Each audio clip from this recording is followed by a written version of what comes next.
Ladies and gentlemen, welcome to the main event.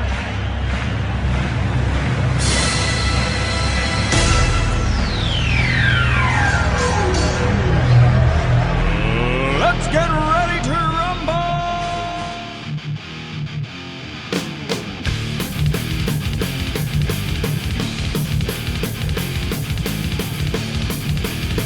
What's up, everybody? First of all, me and Rob, we gotta say happy birthday to my mom. Happy birthday, Aurora! we want to give her a happy birthday shout out right at the top of the show, right, Dan? Yep, exactly. And a little fact about my mom: the reason Rusty Staub is my mom's favorite player is because, as we can tell now, my mom's birthday is August 10th, and and Rusty Staub number was 10. So that was why Rusty was my mom's favorite player growing up. Very cool, very cool. Le Grand Orange, as they used to call him, Rusty Staub. And hey, with that, everybody, welcome to Best Seat in the House podcast. I'm your host, Rob Cramer, alongside, as always, Daniel Bobo Kurlan. And obviously, we're kicking this show off in a very festive mood as we give a happy birthday shout out to Bobo's mom, Aurora. Once again, happy birthday, Aurora. Hope you're having a great one. And, Dan, we got a lot to get into today because so much has happened since the last time we spoke in episode 22 last week. The Mets were just about to begin a 4-game series with Atlanta. And I think that went our way, right, Dan? Whooped their tails. And not only that, Jacob deGrom, he's back in full force, baby. And I was at like 3 of the 4 games of that series. I was at the Thursday, the Saturday, and I was surprisingly invited to go to the Sunday game. So I got to see the crazy timing. It's like, bro, going to see deGrom pitch because the next game I'm going to is on Saturday.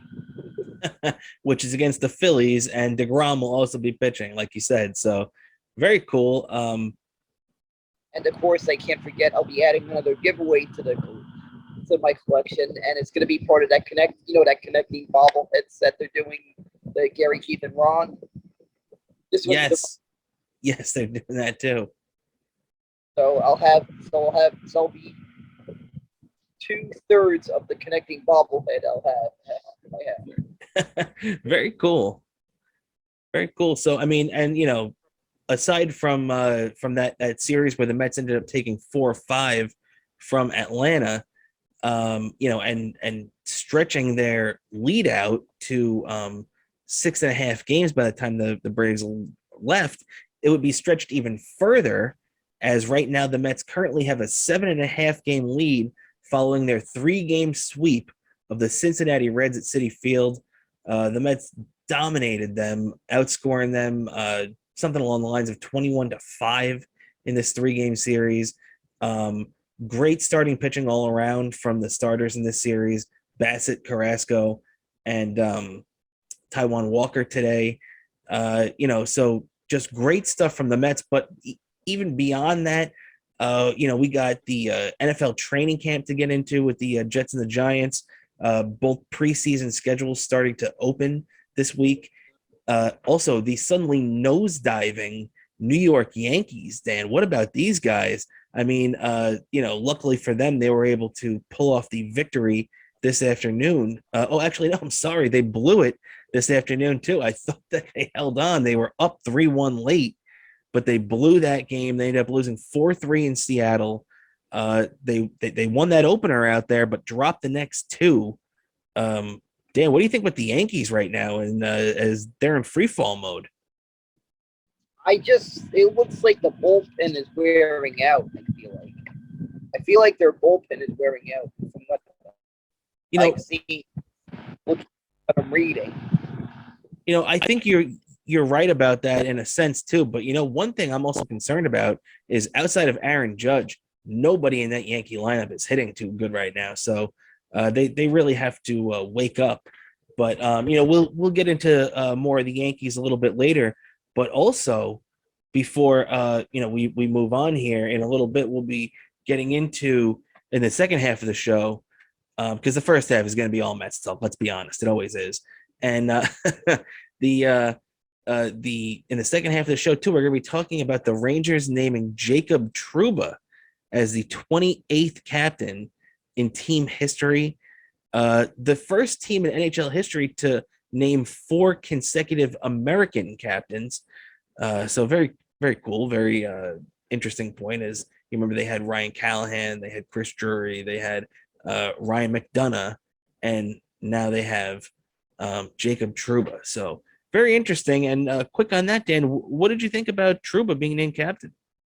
I think he earned it. The guy's been playing hard.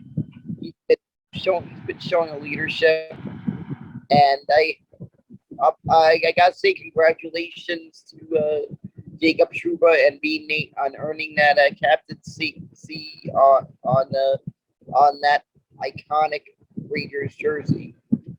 Yeah, very true, man. The Rangers, obviously they were all on board, and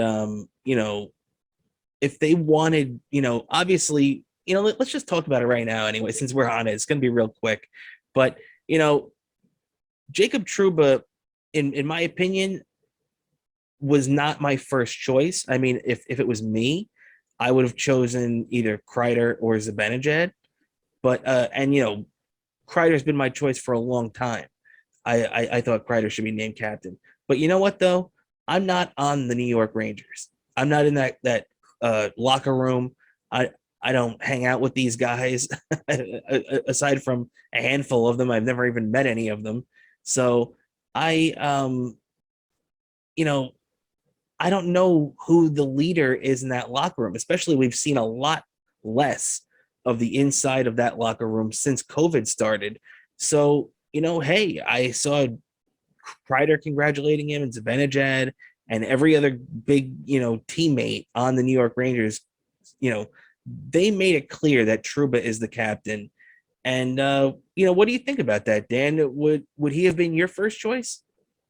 I think he might have been not my first choice. I mean, I've seen it. I probably would have figured Kreider would have been named team captain, being the fact I feel like he's been around the longest and seemed to have that veteran presence in the case of being veteran. I mean, how long he's been on this team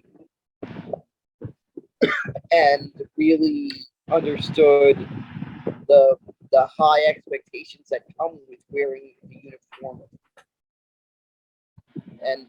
But we don't really have much because up until like maybe the middle of this year, when the locker rooms have finally been open to the press, it's been kind of dark. Like you don't really get the press really getting to be directly with the players and stuff.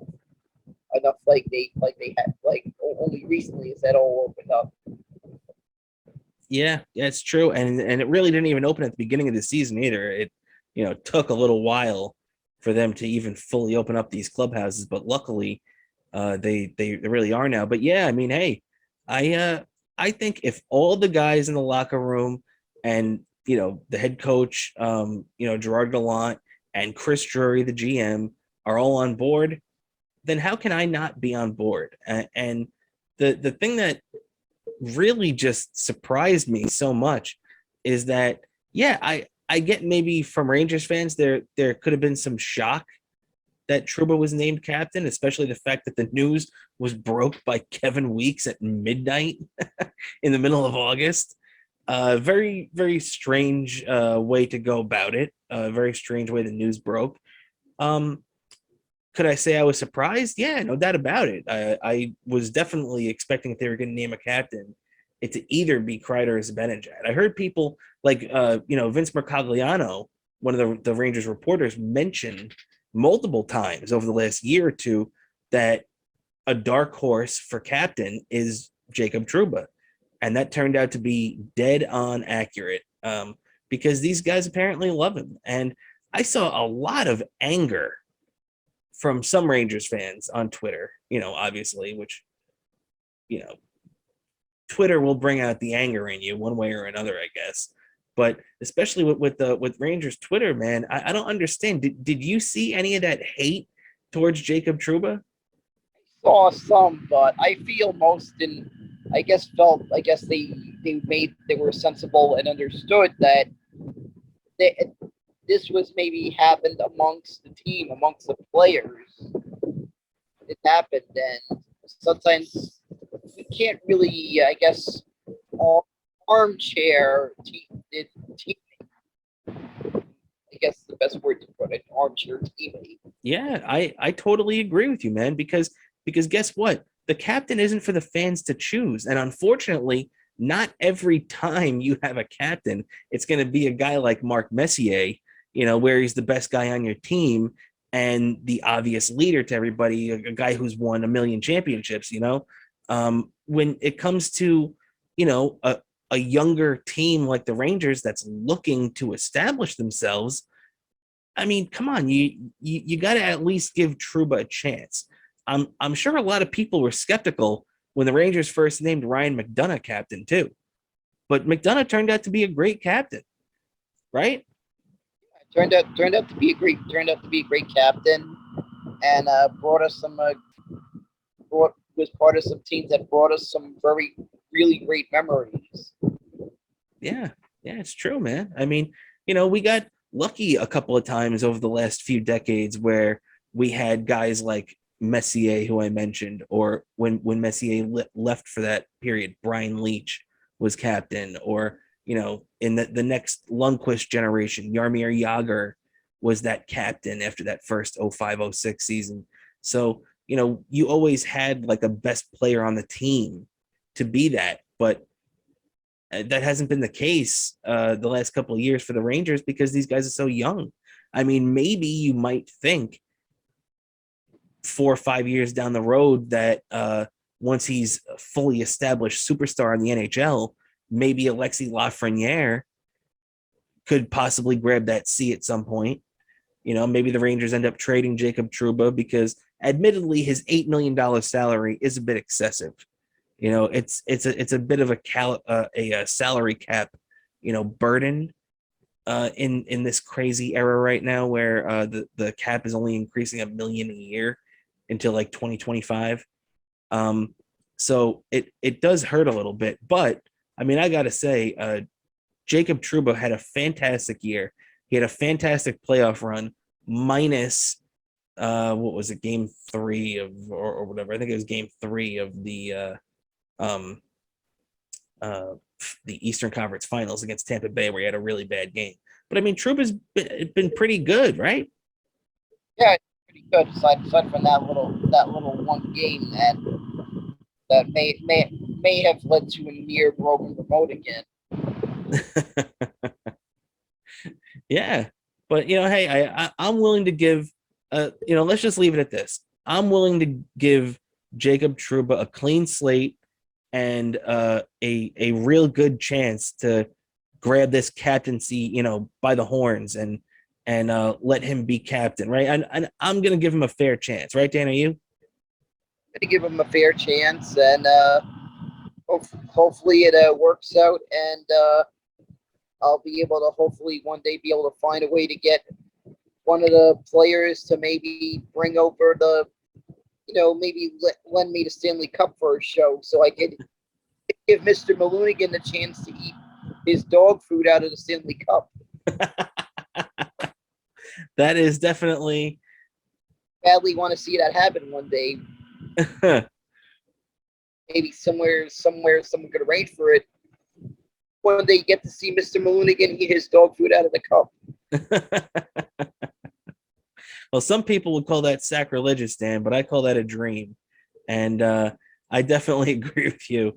That would be awesome. And hey, if Captain Trouba is the one getting the cup from Gary Bettman, who it's still crazy to me that Gary Bettman is the same commissioner that handed Mark Messier the trophy on June 14th, 1994.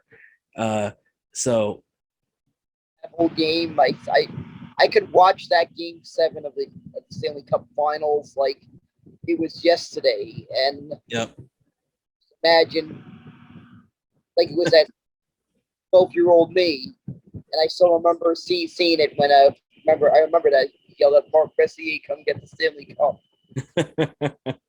Yeah, I'll never forget that too, man.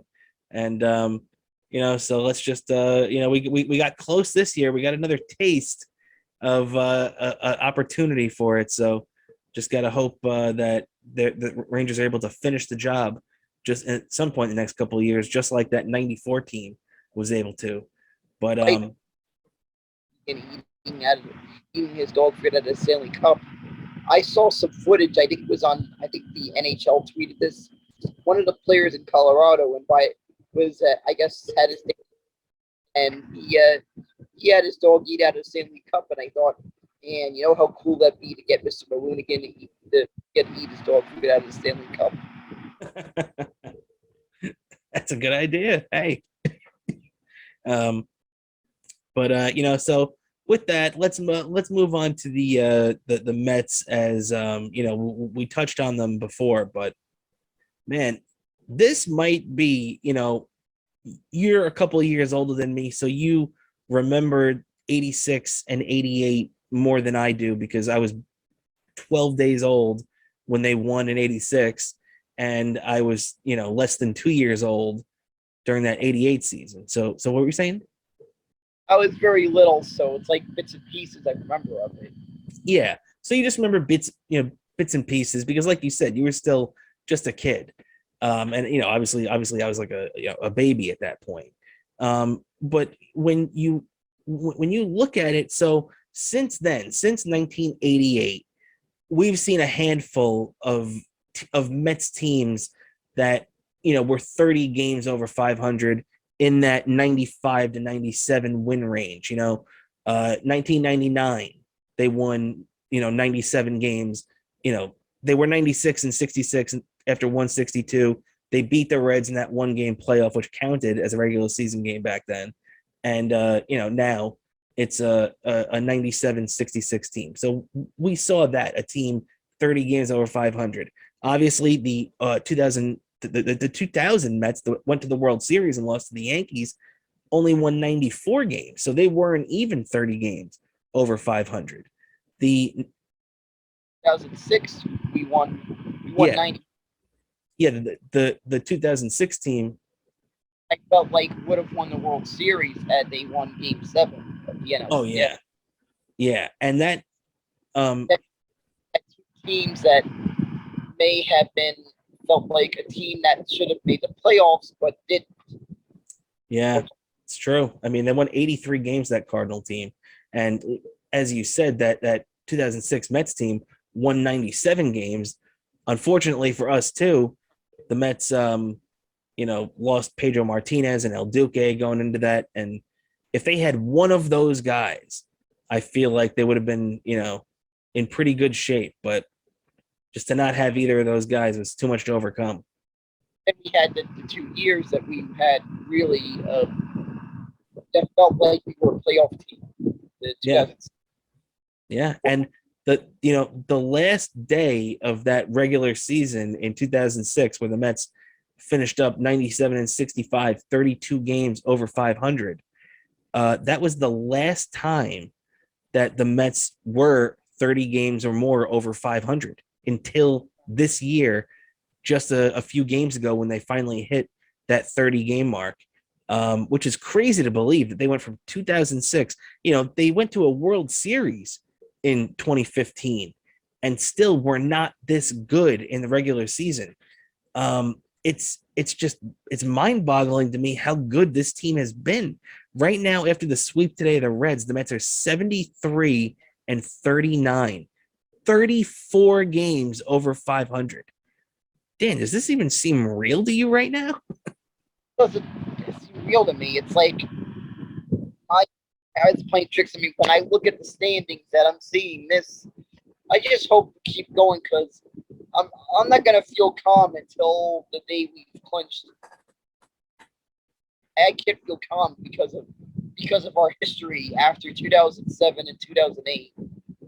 Oh yeah, well those those two seasons, obviously where in 2007, where they blew the 7-game lead with 17 to play, which will scar Mets fans forever. The 2008 season, which was just you just knew they weren't going to win, even though it came down to game 162 and they had a lead at one point, which they blew again to the Phillies. You just never felt safe. And, history repeated itself. Yeah, I kind of also feel like 2008 happened. Well, we had no closer. We had no what? Closer in 08. Yeah, because Billy Wagner got hurt at the end. And it was like, well, somehow let's make it. And then we ended up being the best team not to make the playoffs that year. Yeah, 2 years in a row. Stuck to that. Back then, I had my partial plan. So I would have been at one team where we got to the playoffs in 7 or 8. Those tickets I have, I still have these tickets that would have been playoff tickets.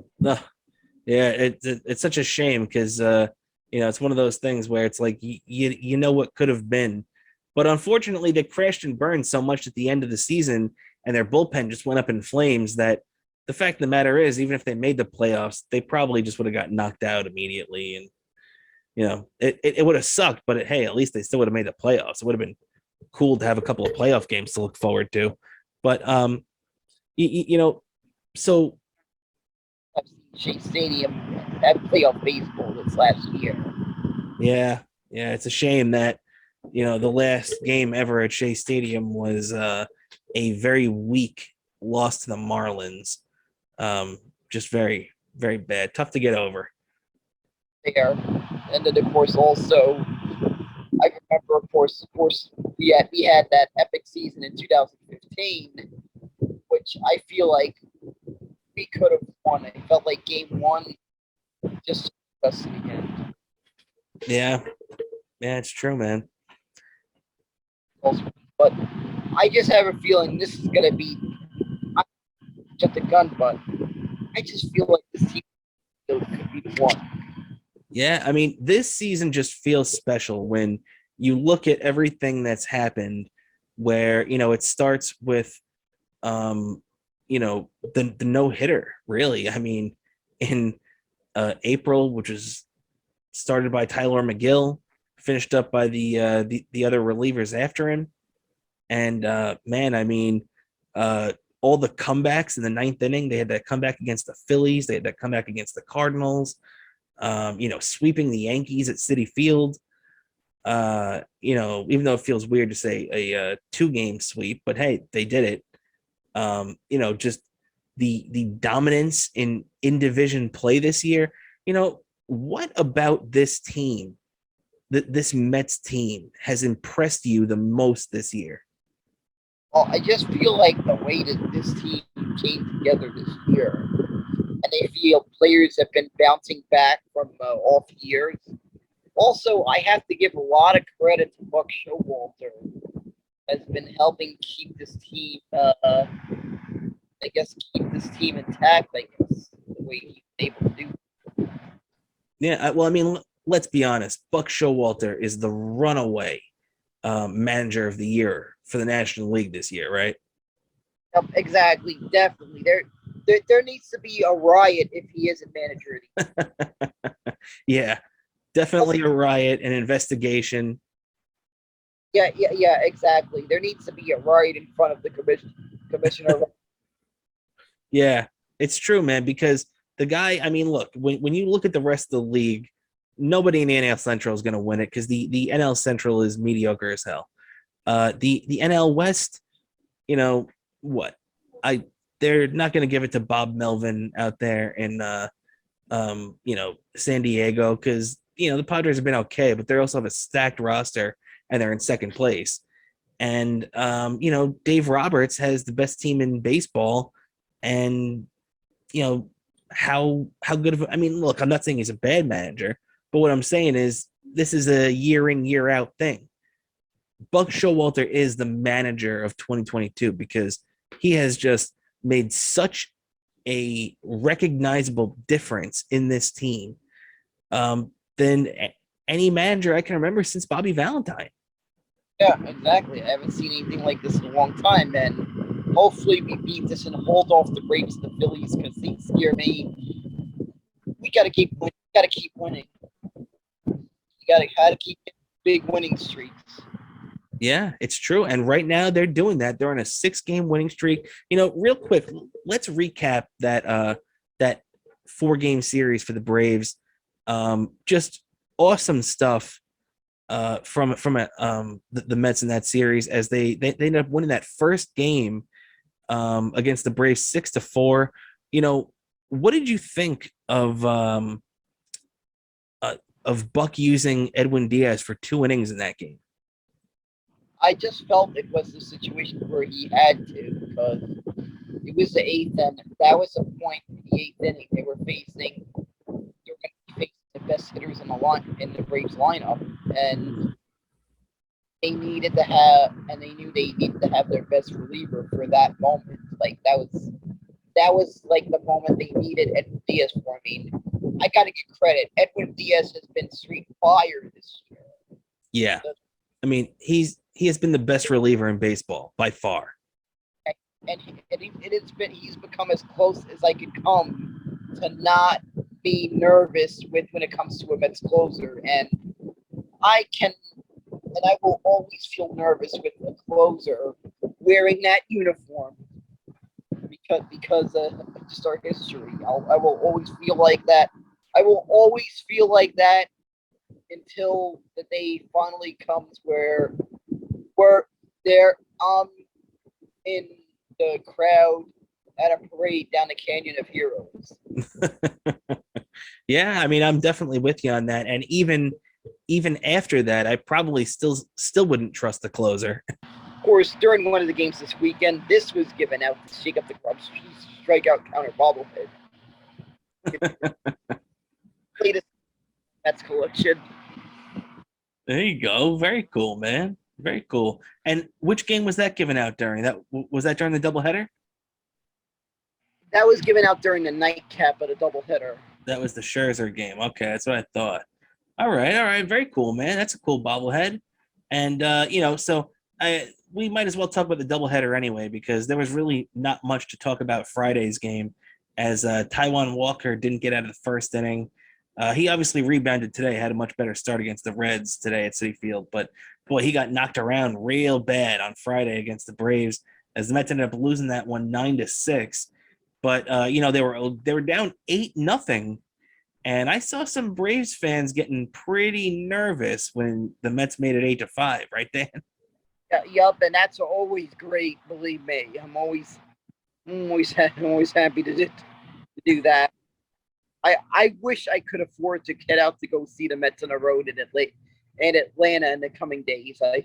Believe me, so badly I wish I could afford to make that trip just to really get Met fan loud in enemy territory. Yeah, man. I mean, big 4-game series next week, Monday through Thursday. Yep, that's some Southern barbecue after, because let's not go to the South without eating some Southern barbecue. And since it would be Georgia, I'd probably eat peach cobbler for just to rub it in, just to make it worse. And yeah. Well, I do know some friends in Georgia, so I have some friends in the South that are very nice. So, aside from being very competitive with the fans and the teams, I'm sure the entire trip would be fun, and I'm sure they do a good job with the barbecue. And, and of course, yeah. In a way, I'd be kind of showing, yeah, I'm kind of rooting against you guys at baseball, but I'm still nice to you guys in Atlanta. Because hey, I'm supporting the global economy. Exactly. Especially the economy of the U.S., not just the global economy. So you're helping your country as a patriotic act. Yep, exactly. And I like to say when I do, of course, I am always cheering for my team, extremely enthusiastic, especially including on away game. And at the same time, I do go to away games. I look at myself as sort of a guest of that city. Yeah, no doubt about it. Definitely a guest and like an ambassador of New York as well. Exactly. And also, I have to say one thing. There's this video of some kind of Met fan and some Braves fan getting into a fight. Let me tell you that we do not in no way condone that. That is way below, and any true Met fan would not do anything like that. All right. Unfortunately, there's always bad apples in every bunch. There is, but also don't take any shit. If a Braves fan starts coming at you, you don't have to use your fists either, but come right back at him because that's what Met fans do, right, Dan? Exactly, but don't do anything that's going to get into cause any scuffles. All right. Exactly. You don't want anyone to get hurt, and plus, I don't want people to get the wrong idea of us, because I feel that just puts a bad impression on everyone as a whole. True. I agree. I definitely agree with your non-violent take, Dan. But so as we're looking around here now, I just took a look around at the current scores because obviously our Mets had a day game today, but the Red Sox and Braves are playing right now, currently 3-1, and the Braves are winning 3-1, and the Philadelphia Phillies are currently losing 2-1 down to in Miami to it's against Miami and Sandy Alcantara. So what do you think about that so far, Dan? I'm actually looking at this because I have the two games. I have the split screen thing on my laptop. If you have a subscription to MLB.TV, as you know, if you were watching using your computer or laptop using MLB.TV or subscription, you could set it to have two games as split screen kind of thing. Actually, you could have it set to like a four game split screen kind of thing if you wanted. That is pretty cool. And that, of course, you can't do that on the smartphones or the tablets, or on like a PS4 or something like that. Mm-hmm. A computer, a PC, or a computer, a desktop, or a laptop, you could do that. If you're watching that on a desktop or a laptop, you can do that. Your subscription. Wow. On the screen anyway. Kind of like that TV. Remember in Back to the Future Part 2, when you see Marty's son watching TV, and he has. Yeah, exactly. He's got every different TV channel on there, the Weather Channel, every other thing you could possibly think of. Yeah, it kind of reminds me of that. Well, yeah, that's a pretty cool feature by MLB TV too, because it lets you watch a whole bunch of different games at the same time. And for this time of year, that is kind of what you need. As our Mets right now are just currently cruising. I mean, they're on total cruise control. They start a big series against the Phillies this weekend. But let's finish up. We left off at the doubleheader against the Braves last week. So David Peterson threw a great 5 shutout innings in the day cap, I guess you could call it. Of the day-night doubleheader. And the Mets ended up winning that game. Max Scherzer threw a gem, 7 innings, 11 strikeouts, just nobody getting near him. And then the great thing that wrapped that series up was Jake's performance on Sunday, Dan, right? First of all, I have to say the doubleheader may have been a unique doubleheader in the fact the first game I'm watching the game on the screen. Watching it. Like you're watching the game, then you're after the first game. Yeah.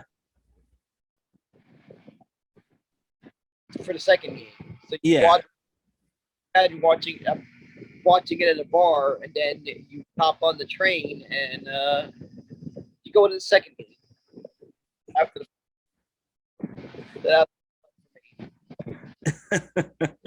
Oh, very cool, man. Hey, that's a real Mets fan there too. Ended up in Queens. Obviously you live there, having a beer at the bar, and obviously just hopping on the train, heading right to City Field, right? Exactly. Just watching at Michael's Woodside, then hopping on a train and going to game two. Yeah, hell yeah, man. Which is the same thing minus the bar that you did the next day on Sunday to see Jake out there, man. And how was it watching Jake back on the mound at City Field for the first time in over a year? It was like, I mean, just the energy, the moment that Simple Man was piping through those speakers, Yep. the round of applause, Jacob deGrom on the mound again, and he pitched masterful. I think we nearly had a perfect game going into like the, what was it, the sixth? It's like I didn't want to say the word no hitter like Jimmy Blackman was at the game that day. Not to say it, but I'm trying to just like like not say it, but kind of say like yeah, like because I didn't want to say the word no hitter, but all I did was like point on the screen on the MLB at bat app. Yeah, I was doing the same thing. I didn't want to say what it was. So when when I was trying to explain it to somebody, I would be like, something really special is happening right now. And if you want to see it happen, you better put the Met game on, and deGrom just unfathomable. He retired the first 17 batters he faced. He was just like you said, he carried a perfect game into the sixth inning. He got through 2 outs and then walked a batter and surrendered the 2-run home run, which ended his day. More importantly, I have to say, they actually scored runs for Jacob. They did. They did, and it's about time, man. Actually, not only did the ground pitch that someone actually pointed out to me that another Mets fan older than me on social media, that one of the Met fans I always see. There's always a lot of Met fans I are talking among fans. One Met fan older than me pointed out that seemed to kind of happen with Tom Seaver throughout his career. Yeah, it's true. Off 3 and Hall of Fame and that number 41 and the statue he pulled off that amazing career that we speak of today. And I was like saying, and this fan brought this up after I was mentioning that I feel like when I seen Jacob deGrom, this is like what it was like. Those Met fans older than me that are always talking about how what it was like when they got to see Tom Seaver pitch. I feel like that's what we're living in this day of age, and I hope that it works out well enough that maybe someday we'll be seeing they'll have to find a space for the concept. Yeah, man, it's true. I mean, and a lot of people would take issue and have taken issue with people comparing deGrom to Tom Seaver, based on the amount of innings pitched and complete games and this and that. But look, I agree with you, because even though I see what those people are saying, that obviously deGrom doesn't pitch as many innings as Seaver did and complete games and this and that. But look, you cannot take away from Jacob deGrom that he pitches in an era where guys just don't throw complete games. It's a different game now, and you can't penalize deGrom and try to minimize his greatness, because it's a different game than it was when Tom Seaver pitched. I mean, there's nothing else to be said, right, Dan? Exactly, and I mean, you have to admit this.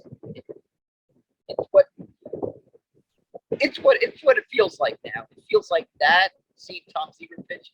It feels like what it must have been for anyone who grew up in Chicago they got to know when Jordan in his prime. That's like the level of stuff we're seeing here with Jacob deGrom. We're all of us here in New York are seeing greatness, and this will be something we'll be showing to future generations. Like, I don't know if you saw me on Twitter when I posted a picture I took of Jacob deGrom from 2019 at a game. I got this picture, this photo that I took. He was in like mid pitching motion. Did you see that picture I took? Yeah, I saw you posted it on. Yeah, I saw it. Yeah, I took this seat. I was sitting, it was somewhere in the 300s level of I think like the third base side at a city field in a game my uncle invited me to go to. And I brought my digital camera with me because it had a zoom lens. But where I was sitting might be a good spot to get some pictures. And I have to admit, this picture, I actually got this picture. I got it in an 8x10 size at a CVS because I actually one day, I don't know how I will be able to pull this off, but I would love to one day get Jacob deGrom himself to autograph this photo. I kind of feel like it seems cool to have, because I saw someone at a cycle team was having players sign pictures, these photos himself. It's like kind of a cool thing to have, like a player autograph a photo of him, an in-game photo you took of them that was taken yourself. Kind of seems like cool to have a photo like that autographed. So arrange for maybe meeting Jacob or somehow getting Jacob to autograph this. Maybe you can be a guest on Best Seat in the House podcast. Okay, exactly, but whatever way we can pull it off, contact us, because yeah, that would be awesome. That's a really good idea. I mean, with the your in-game picture, I mean, that's just a cool personal item, Yeah, exactly. And I have a spot ready for that day. Hopefully one day when Jacob autographs it, and it'll be in a frame there, and I'll be one day showing my hopefully the future generations of Met fans that this is a photo I took back. I got to see. I was looking, and this is a photo, just like the way I'm sure however, I don't know how many people got great photos of that, Tom Seaver that they took themselves, but but that's kind of the way they speak of it. If anyone does have a photo like that, that's the way I'm going to speak. Hopefully, years later, we'll be speaking about that photo of Jacob Trouba. Yeah, man. Wow, very cool, very cool. And just to finish up on the Mets too here. So obviously, they won that game with deGrom. They swept the Reds this week, dominating them. They have off tomorrow, a well-deserved off day for the Mets, as they've won 14 of their last 16 games. So you know what, boys? Kick your feet up and enjoy a day off. Then they open up this series against the Phillies this weekend, Dan. How you feeling about that? We got Ranger Suarez and Scherzer on Friday night. Aaron Nola and deGrom, great pitching matchup, on Saturday night. And on Saturday, it's Wheeler against Chris Bassett. So how you liking these matchups, and what are you thinking about Philly right now? Correction, Saturday, deGrom's pitching. Yeah, deGrom's going against what's his name, Aaron Nola. I'm stoked for that game. I'm gonna be there for that game. Should be exciting. I'm expecting a very crowded. I mean, it's gonna be a packed house at Citi Field, and I expect the same thing. As always when this ballpark's crowded, a very crowded train. I have no idea how everybody on the 7 train pulls it off, but every time because the express train they run in after the Met game, they run that express. I always have to sometimes yell out, "I'm getting off," because of how crowded the train is. Yeah. Somehow they managed to make some room for other passengers getting off at Woodside. get off the train, that's how crowded I expect long lines to the concession stands, and I expect long lines to the bathroom, because usually when that happens, it means we're in contention. Exactly, man. That's a good thing. Even though, it is nice every once in a while to go to Citi Field when it's a ghost town and kind of have the run of the place. But when there's nothing like when the Mets are in contention and they're playing winning baseball and the people are filling up the stadium, right? That's what I want as much as possible. Yeah. Believe me, that's what I want as much as possible. Of course, since there's an off day tomorrow, what I'm probably going to be watching, I might probably maybe watch a movie, track, maybe take a little look at some of the minor league action. That's a good idea.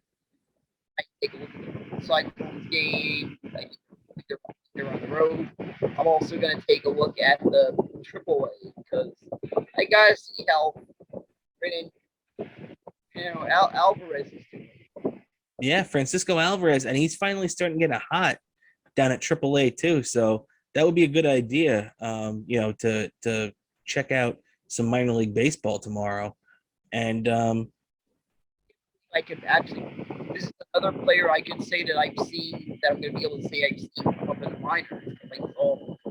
Yeah, exactly. And let's keep our fingers crossed, because he looks like he's going to be a star. Don't know how I've said I've seen Brandon Nimmo when he was on the Cyclones.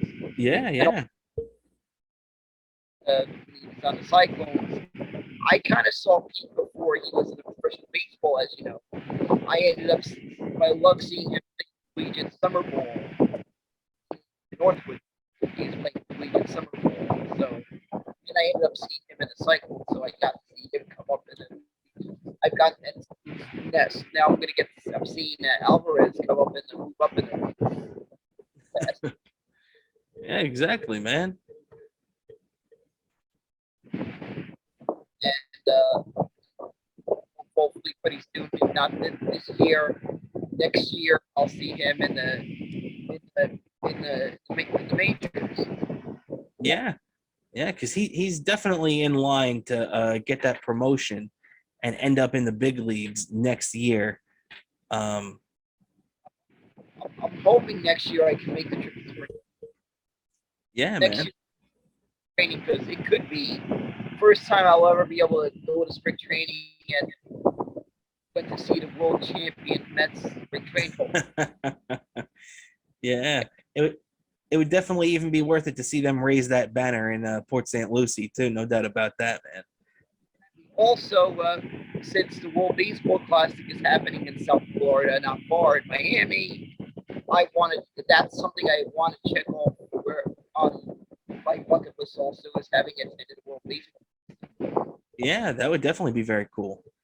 As they already had a bunch of guys commit to that for the American team, so that would be very cool to see that. Yeah, but I think it's safe to say, I know they've announced Goldsmith at first base, but I think it's safe to say Pete Alonso is going to be the DH. Pete Alonso is going to be what? The DH on the U.S. team. Yeah, because I heard Paul Goldschmidt, committed, so I think they're probably going to stick him at first base. But yeah, that would be awesome if Pete Alonso was the DH there. I'd love that. Yeah, I feel like that's going to happen. That's inevitably going to be announced. Yeah, very cool. Very cool. Love that World Baseball Classic. And as the U.S.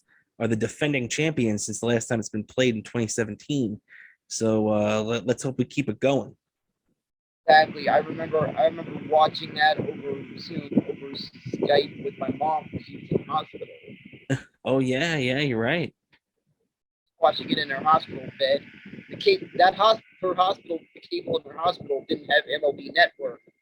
But what happened was, right before I was about to give her my MLB.TV password, she could have picked it up on her tablet.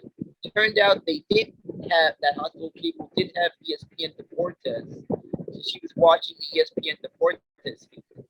Though surprisingly, my mother, she knows how to she knows the language. She was able to commentary. That's awesome. Very cool. My mother knows two languages, so Yeah. So it always helps to be bilingual, man. But yeah, actually with that, let's move on to the Yankees real quick. As you know, man, the Yankees are going through a tough stretch right now. After losing those games to the Mets, they've gone on and they just had a 5-game losing streak. Actually, they got swept by the Cardinals in St. Louis, which I was excited actually to see the Yankees in St. Louis. It's always cool to see, these old teams from back in the day meet up. But man, the Yankees just did not have a good series down there. They got swept. They stopped that skid in the first game here in Seattle, but they ended up dropping the next two. What do you think the issue is with the Yankees now, man? How are you feeling about them? I think they're going through a rough patch, and I have to admit that the second half it looks like the bullpen is. They look like they're wearing out, and Yeah, the bullpen is going to be everything. And no doubt about it. they seem to be a bit wearing out, Yeah, and I mean, yeah, bats are a bit flat.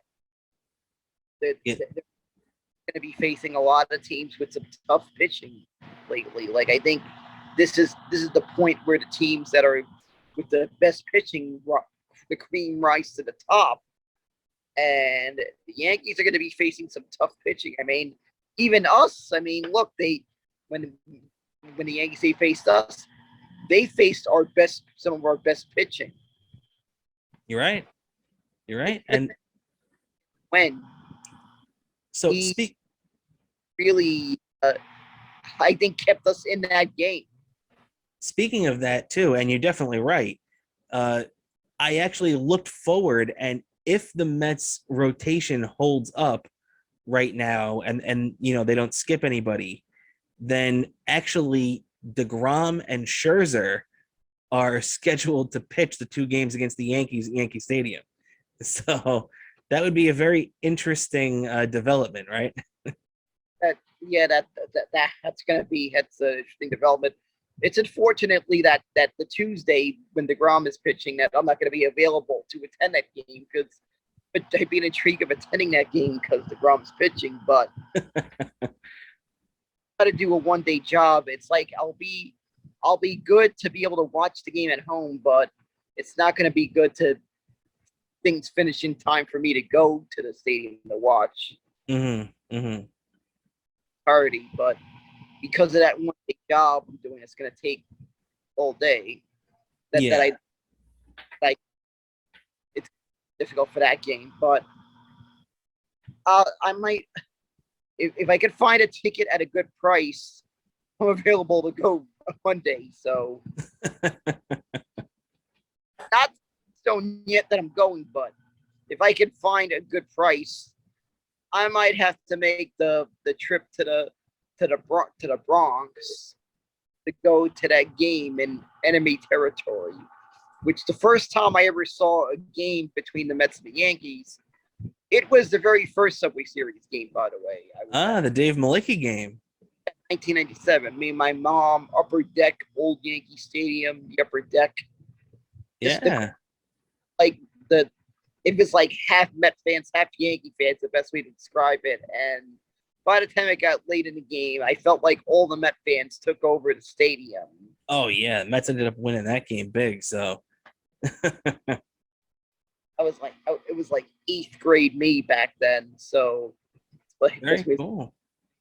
Being at that was something else. I remember this, and I'm talking about the old Yankee Stadium. Oh yeah, old school. Old Yankee Stadium. I remember in 2008, I attended both ends of that remember that 2-stadium doubleheader? Yeah, I remember that. Yeah, attended both ends of it, by luck, I somehow was invited and ended up with tickets to some really good seats for the second game of that doubleheader. But I also had a ticket to the first game of the two stadium doubleheader. These were these seats in the bleachers. I had bought these as soon as like Yankee tickets went on sale.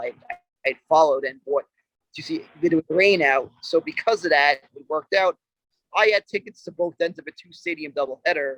I was able to attend all of game one and get there in time to attend game two. Somehow it worked out that I had enough time to attend game two. But when I went to the second, well, I forgot somewhere at the second game, I ran into someone at the time. This is before I ever met Anthony Cumia, by the way. Months before I met Anthony, I ran into someone by the name of Jill Nicolini at a crazy enough at that second game. Wow, very cool. She was dating Anthony. Yeah, the old Anthony Cumia's ex-flame. So yeah, very cool with that, man. Running into her during that time. And yeah, exactly. That's very cool. And so we started this talking with deGrom and Scherzer against the Yankees, and but while he might not be deGrom or Scherzer, did you see Luis Castillo's performance against the Yankees last night when he got matched up with Garrett Cole? As Luis Castillo threw 8 shutout innings, Cole threw 7 shutout innings, and this game went scoreless into the 13th inning. Did you check any of that? I checked out that game. Yeah, I checked out that game a little bit. It was like I had a doctor's appointment the next day because I had to schedule a doctor's appointment because I had to be here in Boston. So it's like I had to clear up some medicine and it's clearing up fine now, but there was like that, and I probably couldn't sleep because of the pain I was experiencing in my ear. I just had to, after the Met game, I just had to just tune the TV, watching it, and that I could not. I never expected I'd see like the Mariners pull off an upset like that. Yeah, I mean, when the Mariners had, when the Yankees, I'm sorry, in the top of the 13th had the bases loaded and 1 out, I thought there was no way the Yankees weren't winning that game. And the Mariners ended up just bearing down and winning that game, winning the series today against the Yankees. Even though Judge went deep, and Judge has been crazy. Judge has 45 home runs right now as he continues his insane season. Yeah, so the Yankees definitely have some work to do right now. I mean, what do you think about Judge, man? As the tear that he's been on? I mean, he slam dunk AL MVP, right? Yeah. I feel like slam even more importantly. The man is earning like, let's say, like each home run he hits, it's that cha-ching, cha-ching. So, whether he resigns with the Yankees or somebody else, some get paid a lot from somebody, and I would be shocked if he didn't get a huge contract. Like I would be shocked. Yeah, I mean, I think he's forcing the Yankees to pay him, but even if it's not the Yankees, he's getting paid by somebody because he has just had, I mean, one of the most dominant seasons that we've seen in a long time. Yeah, exactly. I feel like it's not much of a slam dunk that he's been signing with the Yankees as I might expect when a George Costanza's boss was alive. Yes, the late Mr. Steinbrenner. I think it may have been 90% sure that they would resign him, but now it's very questionable post George Steinbrenner. Yeah, it's definitely because you're definitely right. If George was still alive, there wouldn't. I mean, I don't even think that we'd even be coming up to Judge being a free agent right now. But would have been re-signed already. Yeah, George Steinbrenner would have been long. Yeah, you're right, man. And things aren't getting any easier for the Yankees as right now they're through 6 games on this road trip, they're 1-5. They're 2-7 in their last 9 games. So, things aren't getting any easier. Like I said, they're playing Boston in Fenway this weekend. Now, granted, the Red Sox have not been good this year. The Red Sox, they're currently sitting in last place in the AL East, but they're only a game or two under 500 just because the AL East has had a really good year overall, including the Orioles, surprisingly. But the Red Sox are always dangerous, right? Exactly. I feel even if Boston's not making playoffs, it's somewhere in day one. I think some feed off that energy. I mean, the fans are gonna still show up. I'm pretty sure any Red Sox fan that's living in the Boston area is gonna want to take it to that game. They're gonna want to be there. They want to see them beat the Yankees, still neither the less, and still gonna be. It's gonna be high intense. Even though I have to admit, those games seem extra intense when both teams are in contention. But I think that's still gonna be there. Speaking of that, I have to say about Chris Sale, I think Chris Sale might be Mr. Glass from the movie Unbreakable. I don't know for the movie Unbreakable, Mr. Glass character. Yeah. I think you might be right about that. That is what Chris Sale is. He's Mr. Glass.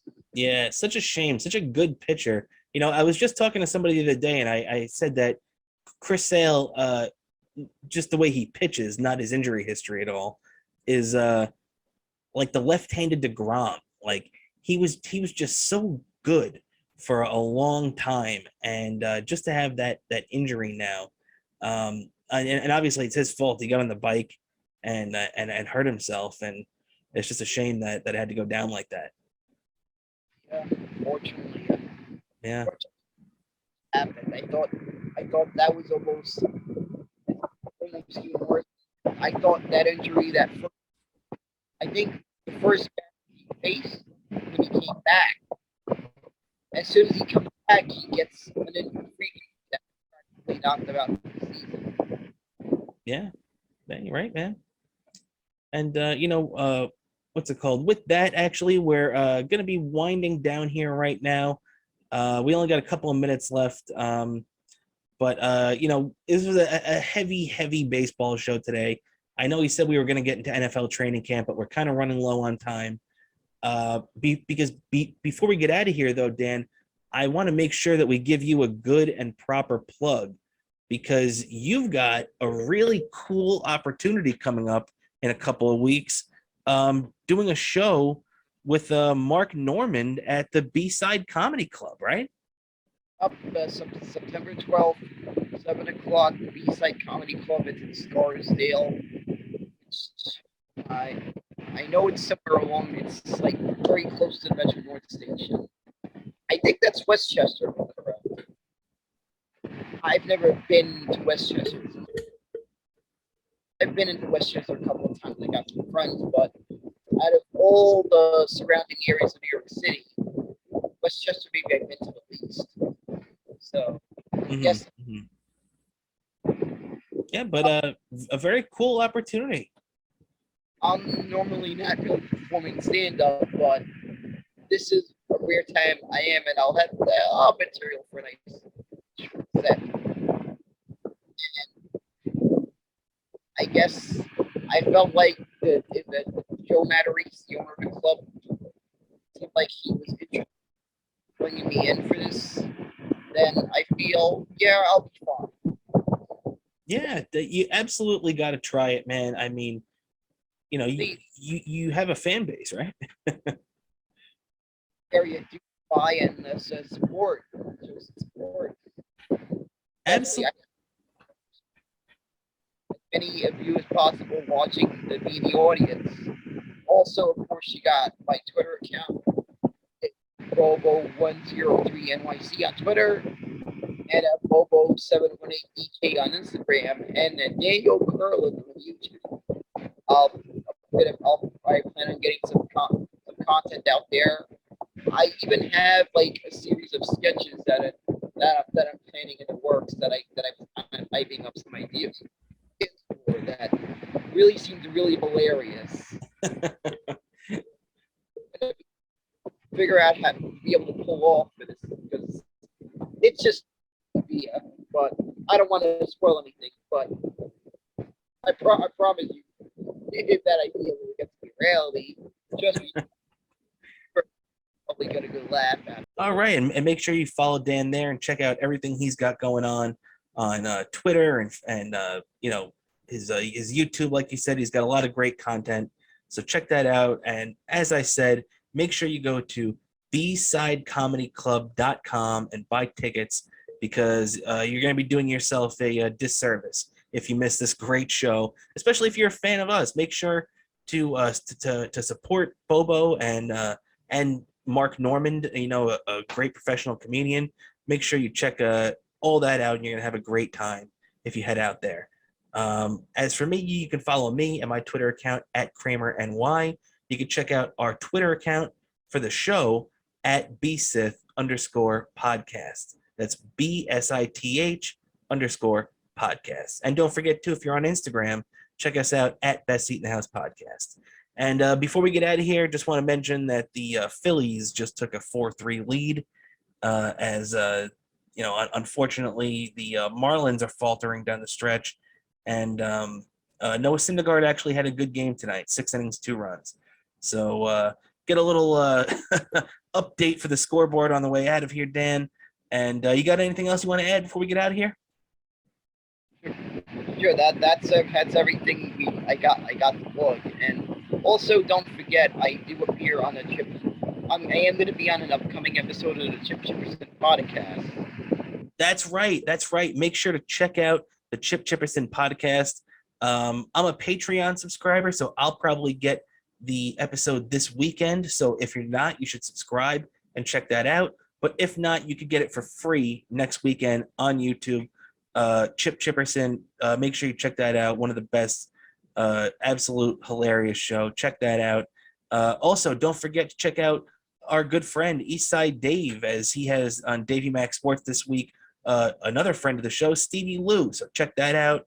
And before we get out of here one last time, Dan, let's give a happy birthday shout out to your mom, Aurora, right? Happy birthday, Aurora. Once again, everybody, thanks for tuning in. Thanks for supporting us. Make sure to keep up with us on social media for all of our updates. And for Best Seat in the House podcast, I'm Rob Cramer. This is Daniel Bobo Kurlan, and we'll catch you next week.